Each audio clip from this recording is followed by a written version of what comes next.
अस्सलाम वालेकुम, क्या हाल है दोस्तों। जी आज हमारे साथ हैं जनाब हमारे बड़े प्यारे उस्ताद उस्ताद फरहान साहब। उसके बाद जनाब आसम साहब हैं। जनाब ये फीडर से बच्चों को फीडिंग करा रहे हैं। तो अभी हम सर जी से ये पूछना चाहेंगे कि ये बच्चों को फीडिंग क्यों करवा रहे हैं फीडर से, इनकी माओं के नीचे से इनको दूध क्यों नहीं पिला रहे। माशाल्लाह रौनक लगी हुई है गोल्डलैंड वहाँ पर बच्चों की आमद का सिलसिला है। सबसे पहले तो सर जी अस्सलाम वालेकुम। वालेकुम अस्सलाम। सब मुबारकबाद सर जी, बड़े एक तवील अरसे बड़ा एक तवील इंतज़ार जो कि शायद ही कोई करे दोबारा, नहीं किसी ने करना। तो उसके बाद माशाल्लाह अभी बच्चों की आमद का एक सिलसिला शुरू हुआ आपके पास। तो ये बच्चों को फीडर से आप दूध पिला रहे हैं, इनकी माओं के नीचे दूध क्यों नहीं पिला रहे सर। उसमें थोड़ी सी वजूहत होती हैं कि जिसकी वजह से ना हम इनकी मांग के नीचे नहीं पिलाते दूध। जी सर जी। सबसे पहले तो लेबर प्रॉब्लम आ जाती है, फिर उसके बाद अगर लेबर मिल जाती है तो उसका बिहेवियर प्रॉब्लम आ जाती है कि बच्चे के साथ उसका बिहेवियर नहीं ठीक होता, बच्चा बहुत जल्दी से स्ट्रेंथ ले जाता है। तीसरे नंबर पर हमारे पास जितने भी जानवर हैं वो फर्स्ट टाइमर है, सही। उनको बच्चों पे आदी करना मुश्किल हो जाता है। अगर आप डेयरी ब्रीड का काम करते हैं तो बकरियों के नीचे बच्चे नहीं पिला सकते, जो मेन वजह है। अब हमने ऑलरेडी जानवर अपने ना वो दूध निकालने पे लगा दिए, चुवाई के ऊपर कर दिए हैं, तो प्रॉब्लम नहीं आ रही कोई भी। बच्चों के इधर सुकून से दूध पिला देते हैं। ये बच्चे जब शेड तक जाएंगे तो अपनी माँ के दूध के अलावा किसी के और के नीचे पड़ेंगे तो उनको कितनी टक्करें लगेंगी। जी बिल्कुल ऐसा ही है। कैसे रोकेंगे इन बच्चों को, कैसे मैनेज करेंगे। वो जानवर की ग्रोथ हाफ रह जाती है। अब दूध जितना भी ये पी रहे अपनी माओं को ही पी रहे हैं। जी ऐसा ही है। ठीक है। और इसमें दूसरा बेनिफिट ये होता है कि एक बकरी जो है वो 3 दिन तक दूध में बोली पैदा करती है। ठीक है सर जी। ठीक हो गया। तो वो अब हर बच्चे को मिल रही है, जितना भी दूध है वो इकट्ठा करके। हाँ। फिर तकरीबन जो पहले 2 टाइम होते हैं ना वो उसकी माँ कहाँ पिलाते हैं, जो उसका अजाफी दूध होता है वो बाकी दूध में मिक्स कर देते हैं। ठीक हो गया। ठीक हो। फिर नेक्स्ट 3 दिन तक उसकी माँ के नीचे से जो भी बोली आती है वो बच्चे को मिलती है और बाकी बच्चों को मिल रही है।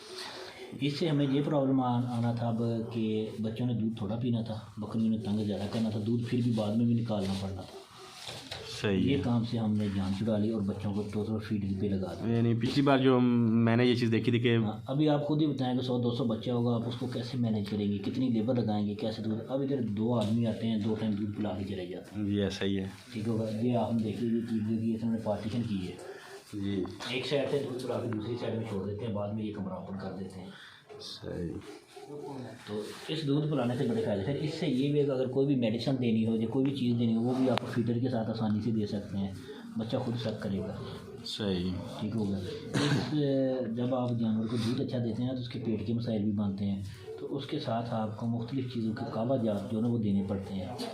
तो वैसे डायरेक्ट बच्चे को देने वो मुश्किल है। ठीक है। फीडर के साथ वो आसान है बिल्कुल। वो जो मटीरियल भी हम जो मेडिसिन भी देंगे लिक्विड की शक्ल में वो फीडर में डाल के आसानी से दे देंगे।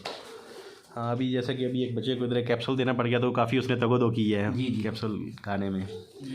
तो इससे ये भी पता चलता है कि ये बच्चा कितना दूध पी रहा है और कितनी ग्रोथ कर रहा है। ज़बरदस्त। आपका जो सिलेक्शन का तरीका है वो भी राइट हो जाएगा।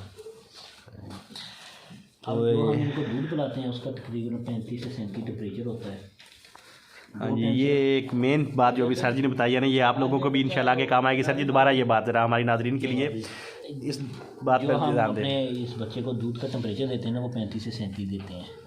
37 से 35 सर जी इसकी ना तफसील से ज़रा ये चीज़ बताइए कि जितना जानवर के दूध का टेम्परेचर होता है ना, माँ से जितना दूध निकल रहा होता है उसका वो टेम्परेचर करके हम देते हैं। बिल्कुल ये बड़े एक काम की बात बताई सर जी ने कि बच्चे को उतने टेम्परेचर पे दूध दे जितना उसकी माँ से निकलता है उसके जिस्म में जैसा से। उसकी माँ का बॉडी टेम्परेचर है। अगर आप उससे अप डाउन करेंगे तो बच्चा दूध सेलेक्ट नहीं करेगा, प्रॉब्लम भी करे, बच्चा डिस्टर्ब भी होगा। डिस्टर्ब नहीं करेगा। तो मैदा इसका हीट के ऊपर चलता है, हीट एक मुनासिब हाथ में चाहिए, मैदा ठंडा हो जाएगा नहीं चलेगा। सही, ज़बरदस्त, क्या बात बताइए सर जी आप। तो अब हम दूध निकालते हैं, उसको गर्म करते हैं, कुछ उसमें अपनी ये देसी चीज़ें डालते हैं, तो वो इनको ले आके इधर पिला देते हैं।